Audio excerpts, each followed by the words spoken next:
ধন্যবাদ। আপনারা জানেন 5ই আগস্টের পরে বাংলাদেশে যত ছাত্র সংগঠন ছিল, ইসলামী ছাত্র শিবিরের উপর সবচেয়ে বেশি জুলুম করা হয়েছে। ছাত্র শিবির ডিওহিউম্যানাইজ অবস্থায় ছিল, ছাত্র শিবিরকে মেরে উল্লাস করা জায়েজ ছিল। সে কারণে ক্যাম্পাসগুলোতে পাবলিকলি ঘোষণা দিয়ে আমাদের অ্যাক্টিভিজম করার মতো অবস্থা ছিল না। কিন্তু শিক্ষার্থী বান্ধব, ছাত্র বান্ধব যারা অ্যাক্টিভিজম করেছে সবাইকে আমরা কোঅপারেশন করেছি। ক্যাম্পাসে যখন কেউ জুলুমের শিকার হয়েছে তখন তাকে উদ্ধার করা, তার পরিবারের সাথে যোগাযোগ করা, সাংবাদিকদের সাথে যোগাযোগ করা, মানবাধিকার কর্মীদের সাথে যোগাযোগ করা এবং পাবলিক স্পেসে নিয়ে আসার জন্য আমরা সবার সাথে কোঅপারেশন করেছি। এবং খুনি হাসিনা সর্বশেষ আপনারা জানেন 2 আগস্ট ছাত্র শিবিরকে নিষিদ্ধ করে দেয় এবং নিষিদ্ধ করে আবার নতুনভাবে ইসলামী ছাত্র শিবিরের উপর জুলুম করার জন্য সে সর্বোচ্চ আপ্রাণ চেষ্টা করেছিল। 5ই আগস্টের পরবর্তী আমরা আজকে আজাদি পেয়েছি।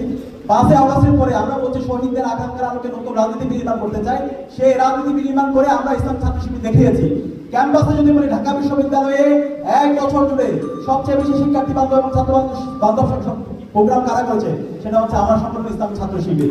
এবং শহীদদের আকাঙ্ক্ষাকে ধারণ করে, জুলাইয়ের আকাঙ্ক্ষাকে ধারণ করে আমরা সবচেয়ে বেশি সমাজ কল্যাণমূলক এবং ছাত্র কল্যাণমূলক প্রোগ্রামগুলো আমরা জারি রেখেছি।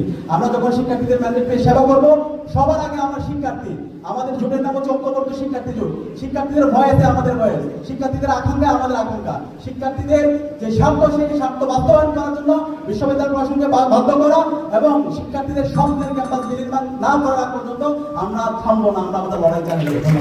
ধন্যবাদ।